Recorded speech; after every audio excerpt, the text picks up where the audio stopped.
Coming up next on The Voice of Alabama Politics, King's Legacy. Also, the V-Team takes a look at tax revenue. And it's all about roads and bridges. Why don't you just drop me off here? I'll catch a cab. Too late now.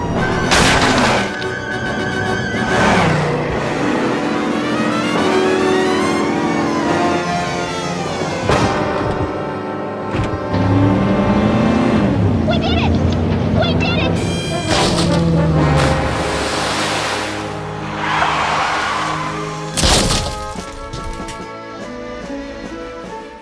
Looks like we're gonna need a few roads and bridges. All this and much, much more coming up next on The V.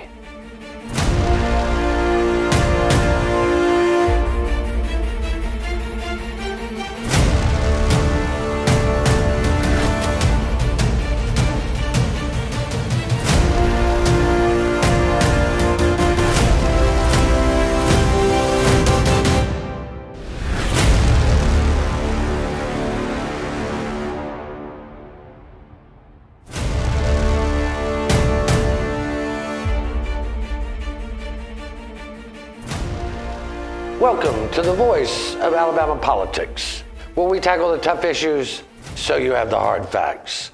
I'm your host, Bill Britt, and as always, I'm joined by the V-Team. Welcome all. Hello. Hello. Jonathan. Hello. Good to be here. You picked a great week. Yeah, I'm just off. Listen, I'm just off my 40th birthday celebration, all-night bender. So forgive me. Yeah, well, congratulations. As Jack says, it's all downhill from here. Yeah, is that no circling kidding. around Burger King all night? Yeah, pretty Bender, much, yeah, yeah. okay. Jack, you seemed particularly excited about the somnolent events of Yes. the day. Of course. That's why I've actually got real coffee in here. Our agenda today is a little lame. Well, lame as it is, we will continue to saddle the donkey. We okay? certainly will. Susan, Speaker Mac McCutcheon, has made it known that he would like for roads and bridges, which equates to a fuel tax, to be issue number one in the coming legislative session. I mean, we've talked about this a lot. It seems like the leadership, the Republican leadership, is in agreement, and I don't see what stands in the way of them getting their fuel tax. I think this session is going to be the year we actually get the fuel tax. They've talked about it last session, ran into roadblocks, but this year the leadership is not only for it, the governor's for it, but they're wanting it up first on the agenda. They want to go ahead and address this quickly. Jack, is that so voters will forget about it? Yeah, either that or it'll bog down the rest of the session. I don't know, but and this is not a one-time tax. It's not going to be like when we pay for this road plan, this tax is going to go away. That's not the plan, is it? No, I mean, No, of course not. there's several plans. One is which they have a 6 or 8% gas tax one time, put it on. Mm-hmm. I mean, gas tax hasn't been raised since '92. The other plan is basically like a 10% gas tax, but they will put together a commission. They're gonna put together 10 cents. 10 right? cents. yeah, 10 10 cents. cents. But what they're going to do is put together a commission, and in the fine print at the bottom, that can raise the tax anytime they get ready without the approval of the legislature or anybody else. Jonathan? Oh, hell I know no. you've got an opinion about Oh, this. hell no. We didn't elect a commission to raise our taxes. First of all, vote Republican, no new taxes. Well, that's out the door because it's the Republicans that want to tax us. Second of all, I don't want a commission in place that's going to tax us because we don't elect those commissioners to do anything. They don't answer to anyone. We elect the legislature to do that. And we can vote them out in 4 years if they raise our taxes. And, you know, that's fair enough. I mean, take a look at the Ethics Commission. Yeah. What are they going to do? Oh, we raised your taxes. I'm sorry. Yeah. We didn't mean What are to you do gonna do? that. But Nothing. I'm I think there's actually nothing we in can do about favor it. of a gasoline, a per gallon amount tax. That's fine. But to create a commission that has this broad authority to regulate the rate of the gas tax by a bunch of unelected people, like you said, is a wretched idea. Yeah, I can't see that one passing, but it wouldn't surprise me because that way the legislature doesn't have to do anything in the future. I'm like you, Jack, a few cents on the gallon, if that's what it takes, that's a good, I don't mind that. Again, everything has gone up since 92. As long as it's earmarked for roads and bridges, Right. and that it doesn't go to fund the judicial system or some crazy other idea out there. Or the other way, around, where Republicans earmarking something? Wait a minute. Well, you know, and I'm a Republican, but I say, you know, since the recession, when the recession started, everything went up. Truckers, you know, moving food across the country, the price of food went up. The price of McDonald's burger went up. And now, since we have a good economy, nothing's gone down. And that's where they're screwing all of us. well, nothing ever goes down. And That's just the way I it don't is. mind this gas tax while prices are $1.99 a gallon. Y'all, we hadn't felt that in a heck of a long time. But if it goes up to $3.40 a gallon, we're gonna feel this. Well, it's interesting. Josh Moon, who was on the show from time to time, and he's also a full-time writer and columnist at APR. You're an unabashed liberal. Yes, and an unabashed liberal. Or some people like to bash him, right, Jack? Yeah, including me. But the thing is he was invited on Jeff Poor's conservative talk radio show out of Birmingham to talk about that it's the Democrats who oppose the gas tax, Susan, not the I Republicans. mean, and true that a lot. This is really going to impact working families. I mean, I'm all for the gas tax, and I'm happy to pay it. But what it's going to do is hurt a lot of working families. In that we're talking about taxing the gas that they go to back and forth to work on.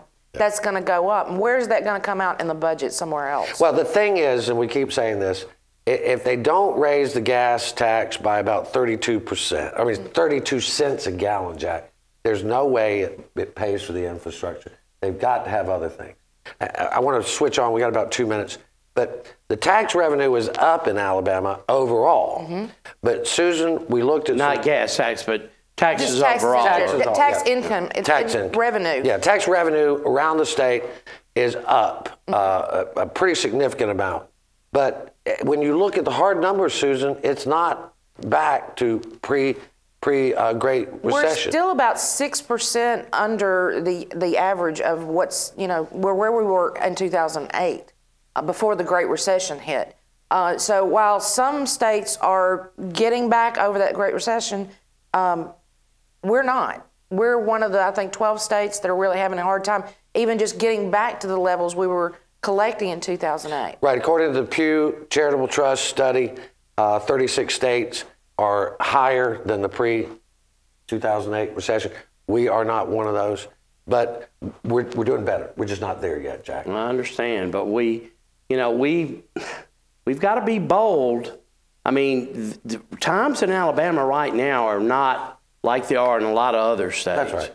We are still well below the average, and we've got to take some bold measures. These guys have got 4 years to get over it. They just got elected. It's a whole new team up there.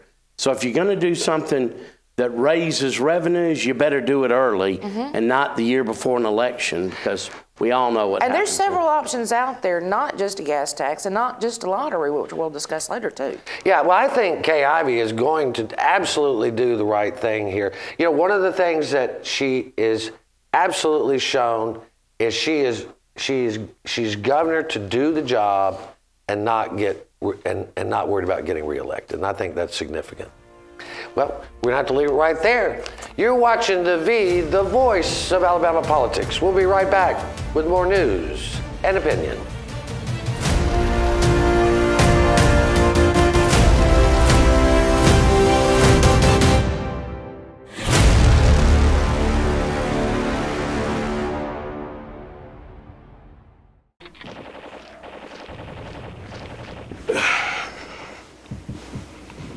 Hey man, what are you doing today? Playing the game. Thought I'd go out for a drive later, maybe. Text some friends while I'm doing it. Scroll through social media. Kill a family 4 and a head on Collision. Cool, man. Drive safe, Alabama. A message from your Alabama Department of Transportation.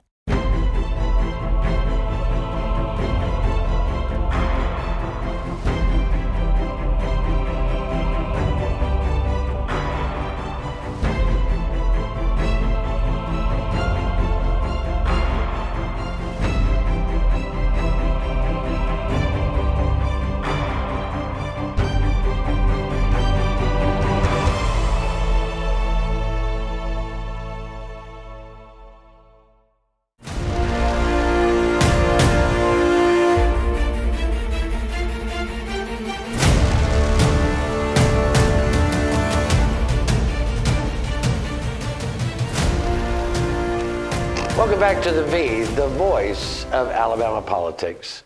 You know, at times it seems like we beat the same issues to death, and we do because, you know, it's sort of like, you know, if the dog don't listen, you're going to have to keep repeating the same old thing. But one of the things we've looked at, there's some pros, there's some cons to expanding Medicaid under the Affordable Care Act, also known as Obamacare. Alabama, Jack, is one of 14 states that has not. 2 states that did expand, that are red states, released some statistics over this last month showing that in Montana, they expanded Medicaid in 2015. It went into effect. Annually, they're seeing a direct economic growth factor of nearly $300 million in a small state like Montana. Louisiana, which expanded Medicaid in 2016, claims that their direct economic growth has been $1.85 billion, Jack. I mean, that's a lot of money even for Republicans to pass up. It is, but I'll be very honest, sitting up here, I don't know enough about it to make an educated comment on it, because it's one of those subjects that just goes over my head and I glaze over. I know Bentley never wanted to do it, and I kind of deferred to him because he was a doctor, but I don't know. We're in such bad shape. I don't know if it's a good idea or a bad idea. Well, and the one thing you left out there, Bill, is in Louisiana, it's not only the $1.85 billion impact, we're talking about 19,000 jobs. That's 19,000 people paying more income tax. Going back to last segment, that's 19,000 people paying more sales tax in our state. So, I mean, that has an impact all its own. Look, you know, as a Republican, I understand that, you know, they don't want to be tied to the federal government. They don't want to be told what to do. We are at a point, though, in our state where we are broke, and we're talking about raising a gas tax on the working people, and also 18-wheelers that are moving our goods will have to pay that tax as well. If you look at expanding Medicaid, I mean, truly, what is it going to hurt to get some of our federal tax dollars back into this state, you know, where it could bring in, you know, 300 million, 400, 500 million, $1 billion, just like Louisiana. That would solve a lot of problems for us. Well, and the feds are going to cover 90% of this cost. Yeah. Well, the argument has always been that we didn't have the money, but we you know, you sort of can see a path to fund this if there's a will to fund it. And I think if you slapped Trump care on it, it needs some fixes. There's no doubt. You talk to doctors, you talk to lawmakers, there are some problems with what is known as Obamacare. Right. But those fixes can be done. President Trump has said he wants to fix them. Speaker Pelosi has said she wants to fix them. They can fix them if they will get off the food fight. But that's another issue. But again, you're never going to stop this now. Anytime the government, you know, Jack, anytime the government implements a plan that has certain benefits for certain people, you just can't take it back. No, it's hard. Yeah. It's, you know, it's kind of like a tax you impose. You know, people say, well, this tax will be rolled back after 4 years, and it never is. No. And you know, so I don't know what getting involved in all that. I do know we've got some real problems with the practice of medicine in Alabama. More people taking government money than people that are paying out. You got all these private doctors being bought up by hospitals, and they work for the hospital now, not for themselves. If it's a way to help our economy and expand it where more people get health care, I'm all for it. More people get jobs, and you know, because we're having doctors and nurses fleeing the state for better paying jobs as it is, which is causing our health care to go down. Well, we don't pay well, you know. That's why. And the thing is, you've got six rural hospitals have closed, and another 6 have so scaled back their services that they're almost non-existent. And you know, I think you got to start looking at this from an economic standpoint and not an ideological one. Because the Affordable Care Act, in some fashion, is here to stay. It's not going to go back to the way it was. So we have to fix it and move forward with it. I think this comes up every year, almost every 4 years. They want to. There's a bill that's been put forward that they wanted to test in the Alabama legislature. they want to drug test welfare recipients. And Susan, we hear this all the time. And this is primarily folks that get what we traditionally know as food stamps. Now, the majority of the people that get food stamps are single mothers, families that live below the poverty line, and children. But they want to drug test everyone who gets food stamps and make sure they're not, taking drugs while they should be eating. Well, and to some degree, I can agree with that. But but other states have implemented this, and the numbers coming back from those states are the uses of drugs for the SNAP program is pretty low. But when you think about this economically, how much is it going to cost to test versus how much fraud are they going to catch on the back end? I mean, is it cost effective to do it? Look, bottom line is, as Republicans, that's an ongoing thing. Let's test the welfare recipients. It's cost us a lot of money. We work hard for money, yada, yada, yada. But who's going to make money doing this testing? It's going to be about $100 a person, and they'll probably bring you in 2 or 3 times a year. So you'll make $200 or $300 off a person. And I read where it says in Arizona and Utah, they published figures where they only had 26 individuals that tested positive for the drugs, and they saved $3,500 by removing them from welfare. But they paid $2,600 to test these people. It doesn't make sense. Well, then it makes all the sense in the world to me. We should implement that right away. If they test them for marijuana, ain't nobody going to be able to get. And how many of those people were on prescription opioids, too? Yeah, I mean, look, it's a good idea. It's just not cost effective. There's not the type of fraud they're looking for. And the guy that's sponsoring the bill actually admitted that a lot of his evidence is anecdotal. Yeah, he admitted it in a committee meeting last session when he brought this same cotton picking bill up. It's the same bill verbatim that he agreed with the statistics last year. You have to understand, in Alabama, intelligence passes for doing the same thing over and over again and hoping for a different result. Isn't that insanity? Oh, yeah, that's what that is. Well, we're going to have to leave it right there. You're watching The V, the voice of Alabama politics. We'll be right back with more news and analysis.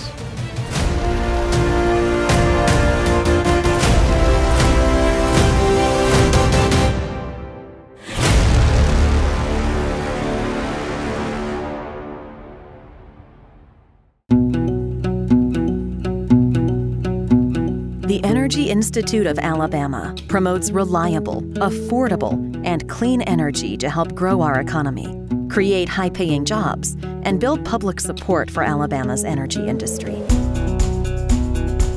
Access to clean, affordable energy continues to be an issue of vital importance in the halls of government and around the kitchen tables across our nation. The Energy Institute of Alabama is the best source of energy industry information and how it affects households across the state, from convenient energy production to alternative fuels to solar power and beyond.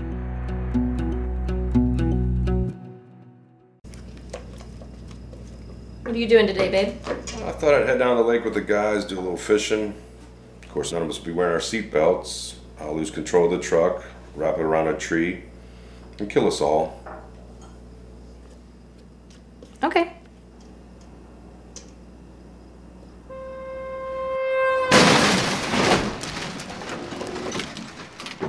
Drive safe, Alabama. A message from your Alabama Department of Transportation.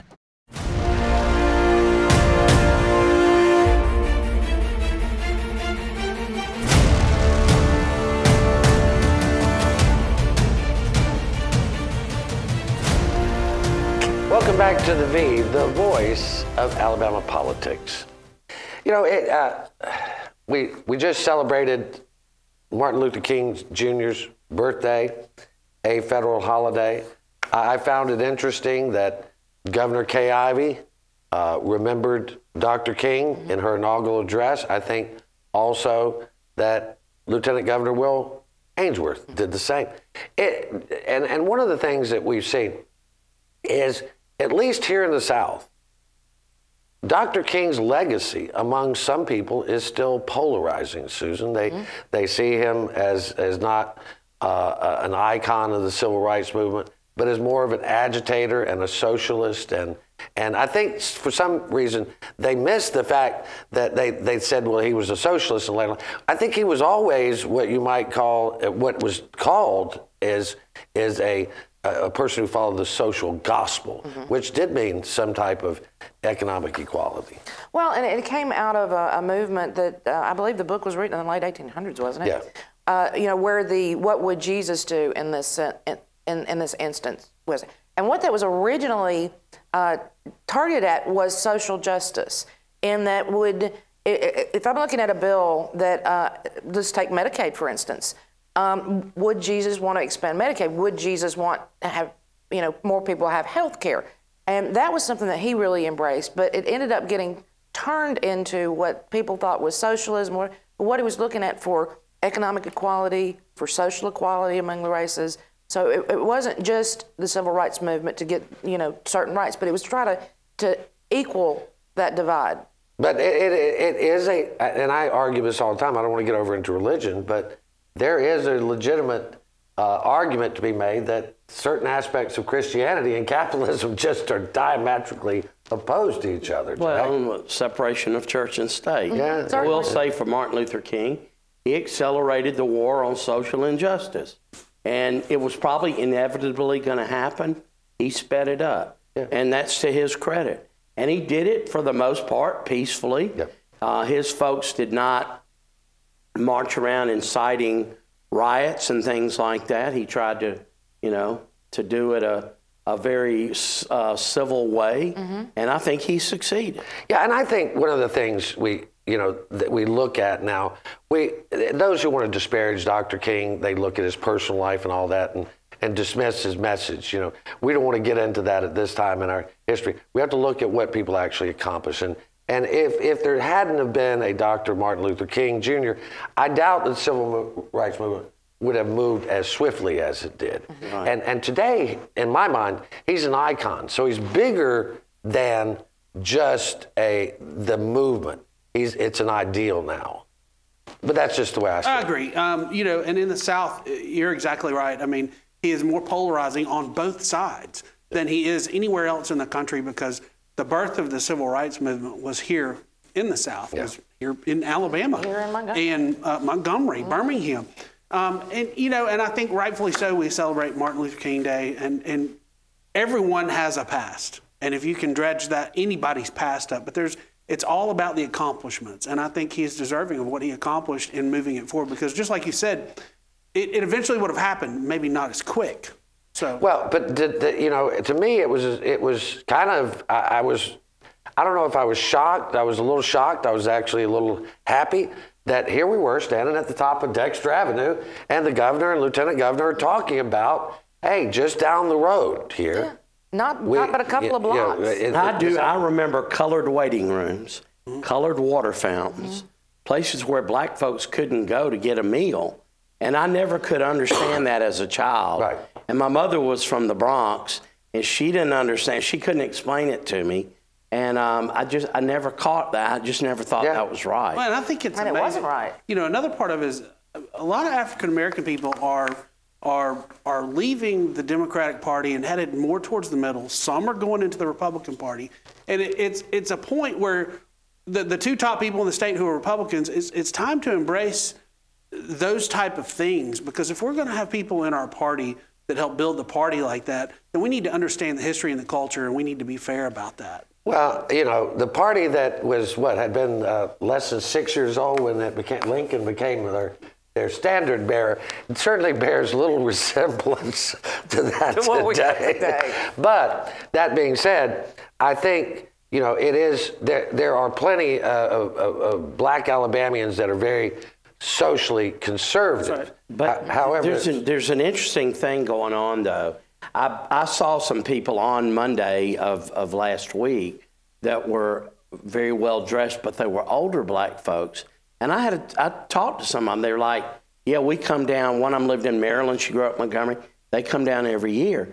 But this younger generation of black people don't seem to have the appreciation of where they were where Black America was and where Black America is. They have no idea of the transition but you know what? and the fight. But you know what also, Jack? I found a lot of young women that don't appreciate what women went through during the civil rights movement, what women have done to get equal rights as well. So it's not just in that community. This is the younger people are really not taking their history very seriously. Don't you think this is just typical of humans? Yeah, I think. Probably. When you have, you know, it's sort of the old thing where you go, I was a soldier, so my son or my daughter could be a doctor. And I was a doctor, so my son or daughter could be a poet or an actor. The farther away time-wise you are from the events that happen, the less you have appreciation That's true. for what occurred. That's you know, true. and I will take exception with the city of Montgomery. I mean, and I talked to some of our black leaders about this, and I said, well, why is there not a statue of Dr. King on Dexter Avenue? And they said, well, people just won't have it. They said, we're working to get a statue of Rosa Parks, because nobody's going to argue that Rosa Parks was, you know, anything but righteous and doing the right thing. But they don't think they can get one, Jack. I mean, you're a native. How would you get one? I mean, well, somebody could donate one. Legislature doesn't have to act to have it done. I mean, you could find some wealthy people to go in and put one on the Baptist grounds where he preached. Well, you know, I know some wealthy people like that. Make that happen. Yeah, we There should. are plenty of folks. All right, well, that sounds good. I just, you know, we only got about 15 seconds. There's a movement afoot that's separate out Robert E. Lee Day and Martin Luther King Day. I think it's a pretty good idea. Anybody here against it? I don't think we should do away with both the days, but separate them. Yeah, do You know, separate there's no problem in separating But them. now his holiday was celebrated before That's right. the national It was. government recognized the Right. national holiday. That's Exactly. But I think It they ought to was. be separated. But 'cause they they're should totally be separated. different. Just, I mean, you know, Yeah. and maybe they should move both of them. Yeah, well, you can't move Martin Luther King Day. That No, is that's true. federally That's recognized. federal. But I think it's a slap in the face of our African American brothers and sisters to celebrate Robert E. Lee. I also the same think there are day, plenty of people that want to celebrate Robert E. Lee. We celebrate Jefferson Davis. Let's just move it. Anyway, that's going to have to be the last word. You've been watching The V, the voice of Alabama politics. You watch us because we watch them.